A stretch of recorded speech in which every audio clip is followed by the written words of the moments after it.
All right, let's just get right into it. We're going to talk about something that, let's be honest, most of us spend our entire lives trying to avoid. And that's looking at the deep wounds that really truly shape who we are. This is that uncomfortable, messy, but absolutely essential work that leads to a real comeback.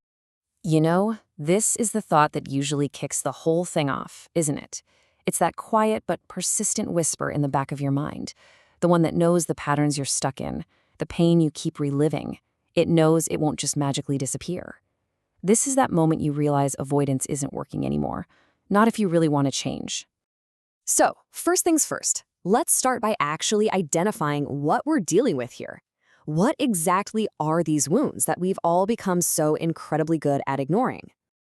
Okay, so this slide introduces a really key idea: hidden scripts. Think of these less like bad memories and more like background programming. They're these deep-seated beliefs and automatic reactions that got installed in moments of intense emotion, and now they just run on autopilot, kind of steering our lives from the shadows. Do any of these sound familiar?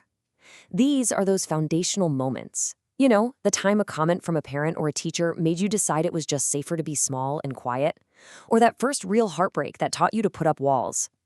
See, they're not just events that happened to us. They became a part of our internal armor, a way we learned to protect ourselves. And honestly, it's completely understandable why we do.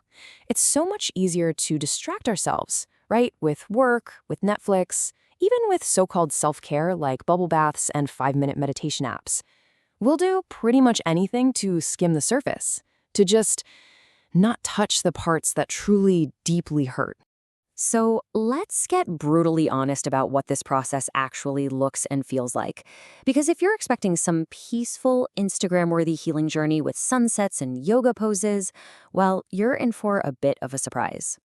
Yeah, this is not a neat and tidy process at all. It's about dredging up chaos you've packed down for years. And it is not glamorous work. There's going to be ugly crying. There are going to be moments of just raw frustration and a total lack of grace. And you know what? That is perfectly okay. And this is key.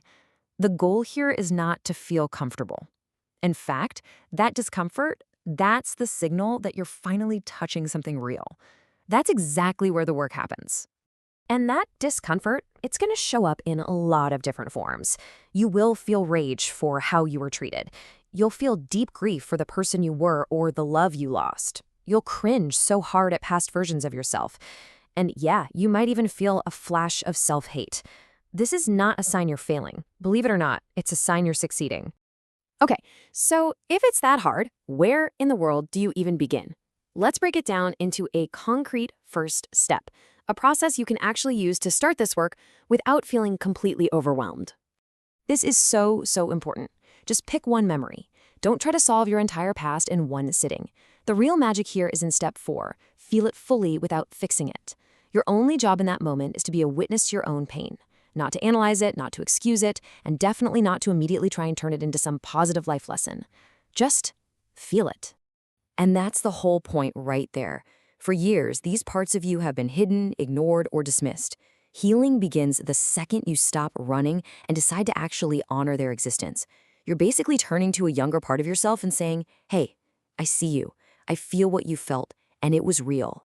Now, this is where it gets interesting. This is the paradox. When you finally stop running from the pain and actually turn around to face it, you discover something absolutely incredible hidden inside of it. This is where we get to reframe everything. See, your pain isn't a weakness, it's data. That white-hot rage you feel, it's a bright, flashing arrow pointing directly to a place where your boundaries were violated. That deep grief, it shows you exactly where you loved deeply and allowed yourself to be vulnerable. And that shame, it's not even yours. It's a judgment you picked up from someone else. The pain becomes a map back to yourself. So ultimately, this whole process isn't about erasing your past. It's about reclaiming the parts of you that got lost in the pain. You start to see your own resilience, your own strength. It was there all along, just buried underneath the wound. And all of this work, it builds to a final, incredibly powerful outcome. After facing the wounds and understanding the power hidden inside them, you enter a totally new phase: integration. And this This is the payoff. The past doesn't just vanish, but it no longer has control over you. That hidden script isn't hidden anymore. You can see it, you understand it, and now you get to write the next chapter.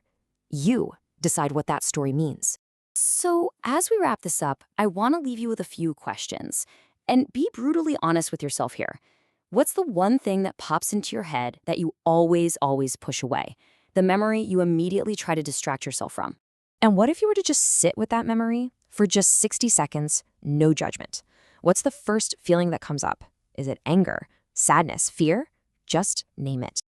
And all of that brings us to the final and most important question of all, the one that really determines what happens next. Because that's really what it all comes down to, isn't it?